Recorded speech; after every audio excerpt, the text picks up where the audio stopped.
Something strange is going on behind palace walls, and it's not just another royal scandal. It's something far more deliberate, more calculated, and if the whispers are true, Prince Harry might have just been erased from his own daughter's life in a way that's as quiet as it is chilling. We're talking about a birth certificate bombshell that could flip the entire royal narrative on its head. Now, imagine this. You're a royal, born into privilege, titles, and tradition. But when your child is born, your legal name, your actual identity, is nowhere to be found on the birth certificate. That's exactly what's being alleged about Harry and Meghan's daughter, Lilibet Diana. And no, this isn't some typo or paperwork slip-up. Insiders say this was a move so deliberate, it might as well have been a legal strike disguised in ink. The document, which should have listed Harry's full legal name, instead just reads the Duke of Sussex under first name and His Royal Highness under last. Seriously? It's like trying to get a driver's license using your Instagram handle.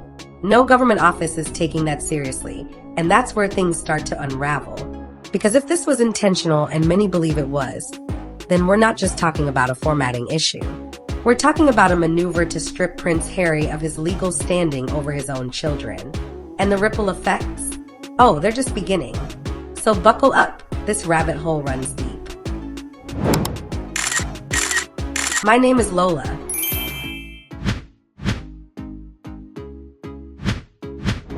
When the public first caught wind of the birth certificate for Lilibet Diana, most people expected the usual royal formality. But what they got instead was a legal curveball that had even longtime royal watchers scratching their heads. Instead of Henry Charles Albert David, which is Prince Harry's full legal name, the certificate listed his title as if it were his actual identity. The Duke of Sussex, full stop. Now, here's where it gets wild. Legally, you can't use a noble title in place of your government name on legal documents in the UK or the US. Titles are ceremonial. Cute for invites and press releases, but not legally binding. And yet, somehow, this certificate got processed and approved. It slipped through the cracks, or, as some suspect, it was pushed through on purpose. This is where Meghan's influence starts to loom large. She's no stranger to the legal system, to branding, or to strategically managing public perception. So when a document as crucial as a birth certificate lists Harry by title only, people began to ask, was this a clever oversight or a deliberate move to make Harry legally invisible? Some insiders believe it's the latter. And if that's true, it suggests a bigger game at play. One where paperwork becomes power, and erasing a name from a form could erase someone's ability to act as a parent. It's subtle, it's surgical, and it might be the most effective form of control we've seen yet. Let's get one thing straight. Birth certificates aren't just pieces of paper. They're legal documents that tie a child to their parents, both symbolically and legally. When Harry's actual name doesn't appear on Lilibet's birth certificate, that omission isn't just bizarre. It could have serious implications down the road. Think about everything that hinges on that document. Custody agreements, travel permissions, inheritance rights, even school enrollment and healthcare. Without a parent's legal name on file, you open the door to a world of complications and potentially legal loopholes. It's not just about names, it's about legal rights. Without his full legal identity on record, Harry's authority as a parent could be questioned in a court of law. And here's where things get even murkier. If Meghan and Harry were ever to split and things got ugly, this missing name could weaken Harry's legal standing in any custody battle. Courts favor clarity. They want clear records of parentage and responsibility. An incomplete birth certificate muddies those waters. Then there's international travel. If Harry wanted to take his kids overseas without Meghan's consent, the courts might side with her purely based on documentation. After all, she could argue that she's the sole legal guardian if the paperwork doesn't reflect Harry's name correctly. And let's not forget how this affects Harry's standing in the UK. His ties to the royal family are already on thin ice. Now imagine having to prove your connection to your own child with a document that barely acknowledges you. That's not just frustrating, it's humiliating. Here's where it all starts to spiral: passport drama. Because after the birth certificate bombshell, Harry reportedly ran into massive delays trying to get British passports for both Archie and Lilibet. And the reason? technical issues. But behind that bland excuse was a mountain of red tape, and whispers that Meghan's paperwork sleight of hand had finally caught up with them. British passports are no joke. The application process demands proper documentation, including a birth certificate that lists both parents with full legal names. But when officials saw titles instead of Harry's real name, the system red flagged it. Suddenly, the prince who once traveled the world freely found himself at a bureaucratic standstill. Insiders say Harry was livid. He couldn't understand how something so simple had turned into a months-long ordeal. And when he pushed for answers, he was met with legalese and radio silence. At one point, he allegedly even considered using his late mother's maiden name, Spencer, as a workaround just to get the process moving. Imagine that. A royal so desperate, he tried using a name he'd never legally held. But here's the thing, it wasn't just about travel. It was about control. Without those passports, Harry couldn't take his children to the UK or anywhere else without jumping through hoops. And guess who already had access and approval? Meghan. Some reports suggest she'd already prepared alternate documentation, just in case. If true, that's not just foresight, it's strategy. So while Harry was banging on embassy doors, Meghan might have been 10 steps ahead, crafting a future where she held all the keys, and Harry just followed. If there's one thing Meghan Markle understands better than most, it's how to weaponize paperwork. She's not just a former actress, she's a strategist. Someone who's navigated Hollywood contracts, royal protocols, and high-stakes media deals. And now she seems to be applying that savvy to something even more personal, her family's legal framework. The birth certificate, the passport drama, it all points to a larger pattern. Meghan appears to be creating a paper trail where she controls the narrative and, more importantly, the access. By listing Harry under titles instead of names, she creates ambiguity.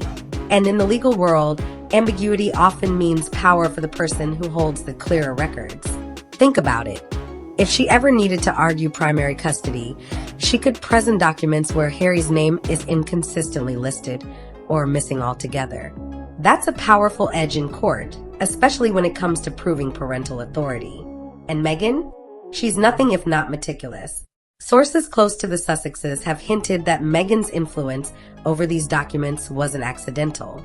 She's reportedly been heavily involved in managing their children's paperwork, from health records to travel documents.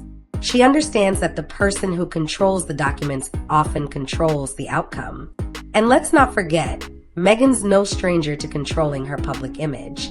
From curated interviews to tightly scripted documentaries, she's mastered the art of narrative. So it's not a stretch to think she's applying the same methodical precision to her legal moves. In this game, every signature is a strategy, and every omission might just be part of a bigger plan. Here's a twist most people missed. Lilibet's birth certificate reportedly had to be re-registered. Now, that may sound like a minor clerical fix, but legally, it's a big deal. In the UK, if a birth certificate is issued without a parent's full legal name, that document can be challenged. And if it's challenged, it must be corrected through an official re-registration process, which involves both parents, legal documentation, and a mountain of red tape. Why would that happen? Because without that re-registration, Harry would essentially be a legal ghost in his daughter's records. That makes everything more difficult, from claiming legal rights to traveling with his children. You can't co-sign for school forms, authorize emergency procedures, or even prove you're a parent without the proper name on file. And here's where the hidden fallout begins. During this re-registration, tensions reportedly exploded. Harry was furious, not just at the system, but at how it all seemed orchestrated behind his back. Meghan, on the other hand, stayed quiet. She neither confirmed nor denied her role in the original error, leading many to believe it wasn't a mistake at all. Some royal insiders suggest that Harry viewed this re-registration as a slap in the face, a moment of realization that he wasn't just losing royal perks, but his legal footing as a father. The fallout wasn't just about correcting a form. It was about the slow realization that someone else had taken the wheel, and Harry was now playing catch-up in his own family. And that realization, it came too late to stop what came next. Now here's where things take an even darker turn: travel and custody. Under UK and US law, a parent who wants to take their child abroad usually needs the other parent's written permission. But what happens when one parent, say Harry, doesn't have full legal recognition on the child's birth certificate? Suddenly, the rules get murky and the power dynamic shifts hard. Reports say Harry's faced multiple obstacles just trying to travel with his own kids. Because with Meghan holding most of the legal cards, every move he makes internationally has to be cleared through her. If she says no, that's it. The man who once flew on royal jets is now grounded unless Meghan gives him the green light. And it's not just travel. It's everything. School forms, medical decisions, even simple things like getting a passport photo approved. All of it now runs through a bureaucratic filter where Meghan seemingly has the final say. And Harry? He's left scrambling for authority that should have been his by default. Some experts argue that this isn't accidental. They believe Meghan positioned herself legally to be the primary decision maker, should things go south between them. And based on the paperwork trail, she succeeded. She holds the signatures. She controls the access. And Harry? He's asking for permission at every turn. This isn't about co-parenting anymore. It's about control. And if Harry ever wanted to challenge that balance, he'd have to start by proving something the rest of us take for granted, that he's a fully recognized legal parent. And at this point, that's no small task. While the legal aspects are alarming, the symbolic message might be even more brutal.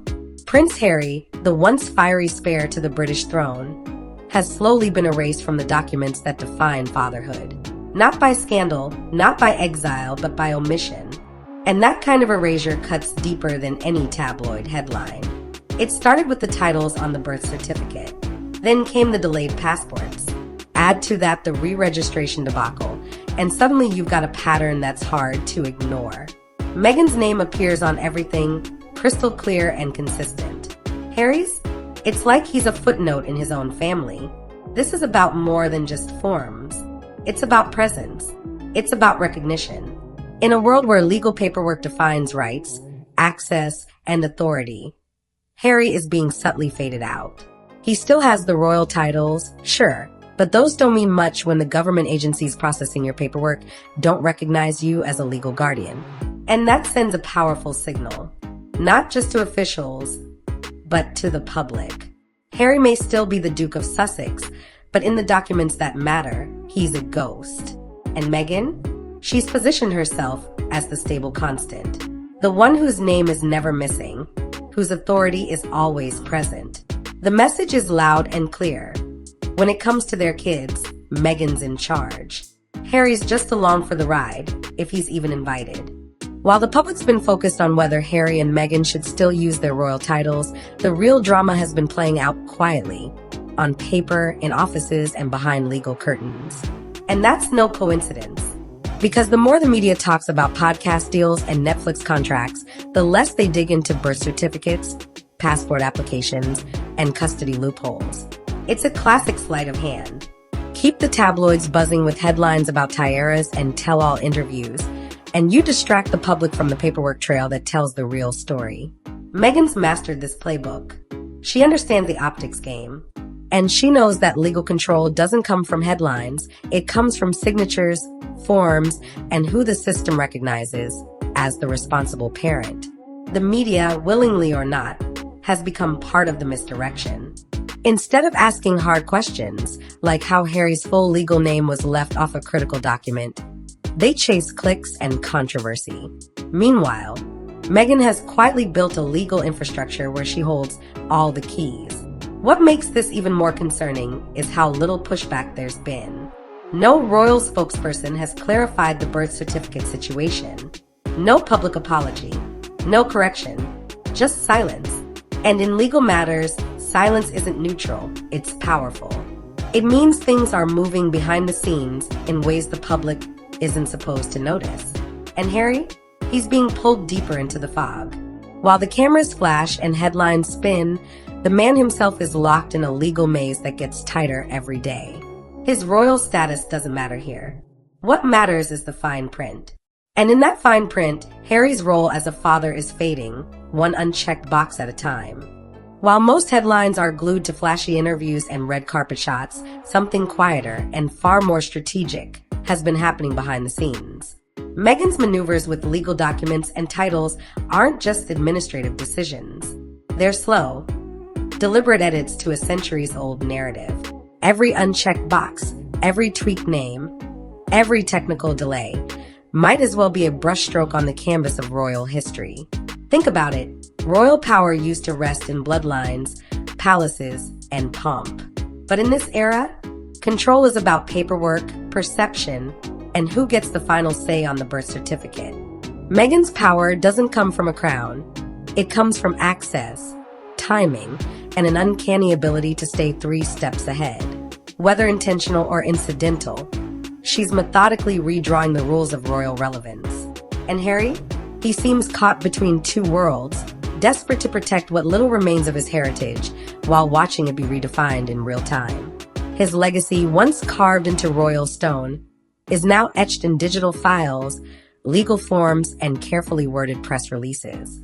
And with every new maneuver, the old royal order fades further into the background. This isn't just a domestic squabble, it's a silent tug-of-war over legacy, power, and the story that gets remembered.